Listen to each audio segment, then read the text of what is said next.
Salut les amis, c'est Sanaya. Je viens de parler de... Tu sais, j'ai mis des cartons. Regarde. Là, voilà, pour étouffer. Tu vois, ici, ça va être ma zone 1000 pas. Et en fait, voilà, en retirant le carton, il y a un frelon qui s'est envolé. Et donc, en fait, tu vois, il est en train de construire son nid. C'est le tout début du nid.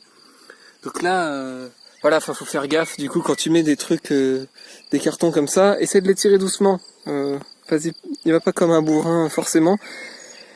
Là, c'est le moment, tu vois, où il commence à nicher. J'en avais déjà vu dans mon jardin, et moi, tranquillement, tu vois, je vois que, ok, non, là, ça va pas le faire. Si c'est un endroit où tu peux le conserver, ben, invite-le dans ton jardin. Si tu peux pas, moi, ben voilà, j'ai repéré le petit trou où c'était, hop, je l'ai bouché. Je lui ai dit, non, tu vois, c'est pas possible que tu viennes ici, et puis tu trouveras un autre endroit bien plus adapté. Voilà.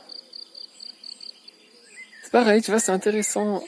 Je vais essayer de faire plus ça, de parler en fait de ma réaction face aux événements qui arrivent, de mon être en fait, de mon être face aux événements extérieurs qui arrivent, et de dire, là il y a un frelon, qui essaie de faire son nid, qu'est-ce que je vais faire? Est-ce que je vais essayer d'appeler, du coup de renoncer presque à mes idéaux pour mettre des produits chimiques, des machins, parce que moi ça me fait peur en fait, parce que ça suscite de la peur? Non.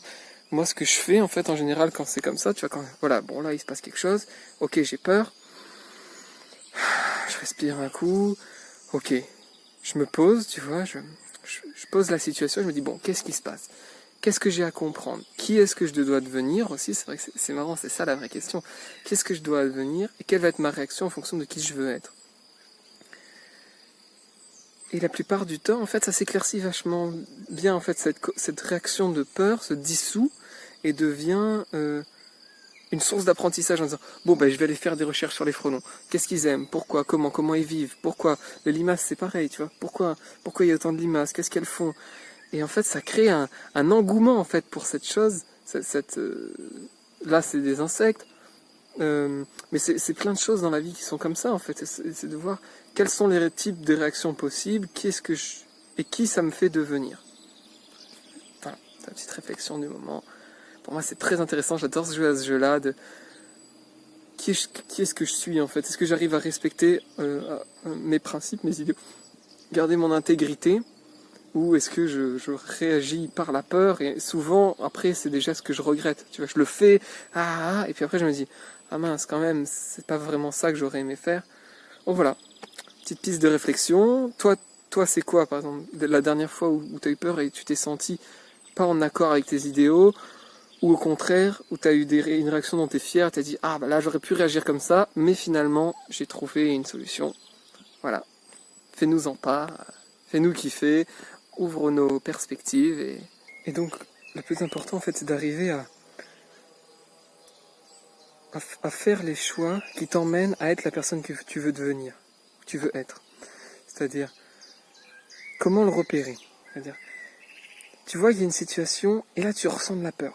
Ok. Et là, tu vois que tu vas prendre une décision, mais que tu te sens pas... Tu sens que ça colle pas, en fait, avec ton cœur. C'est pas vraiment toi, c'est vraiment une réaction à la peur. Et alors, à ce moment-là, vraiment, je t'invite à te poser, à respirer, à réfléchir un peu à cette réaction qui te viendrait naturellement, cette réaction de la peur. Qui est-ce qu'elle te fait devenir? Est-ce que tu vas devenir genre éradiqueur de limaces, genre je vais toutes les détruire parce que je vais mettre du poison, je vais semer du poison sur la terre qui va me nourrir parce que j'ai peur qu'elle mange tous mes légumes? Est-ce que tu vas... Moi non, moi c'est pas ça que j'ai du tout que j'ai envie de faire. Moi j'ai envie de comprendre comment ça marche, j'ai envie en fait que ça m'ouvre une porte vers le monde des limaces et fusionner dans leur monde, en fait les comprendre et vivre avec elles. Parce qu'une fois que je l'ai déjà dit, elles étaient là avant moi, ces limaces-là. Moi, tu vois, je viens d'arriver, je suis arrivé l'année dernière, c'est-à-dire qu'il y a de ces limaces-là qui étaient là, je crois que ça vit 2 ans, je crois, environ, les limaces. Et du coup, elles étaient là avant moi, et waouh, on trouve ça vachement, vachement violent quand c'est d'humain à humain. Genre, il y a quelqu'un qui arrive, moi j'arrive, puis je le vire, en fait, je l'extermine même on trouve ça atroce. Mais mais on fait ça à d'autres espèces. Et je trouve ça très intéressant. C'est pas bon ou moins bon. Il y a des fois, ça vaut parfois la peine. Parfois, t'as pas vraiment le choix. T'es pris, t'as les mains liées, tout ça. Mais quand t'as le choix, c'est intéressant de se poser la question parce que ça te permet d'être qui t'as envie d'être en fait. Parce qu'au fond, t'as ce sentiment de bien-être et d'avoir collé avec tes principes et pas ah je l'ai fait mais à contre-cœur je les ai tous tués et maintenant je le regrette parce qu'une fois que tu l'as fait, c'est comme pour la plante, tu sais, ce petit arbuste que je te disais que si tu le connais pas, bah, évite de le détruire tout de suite, apprends à le connaître et si vraiment bon on peut pas cohabiter ensemble, essaye de le déplacer, essaye de trouver des solutions qui est pas juste il y a un problème, bam, je le détruis. Ça va te faire grandir en fait, vraiment beaucoup. Et ça va t'apprendre énormément. Donc moi je te souhaite ça. Grandis et apprends. Moi j'adore. Et à bientôt pour toujours plus d'aventures.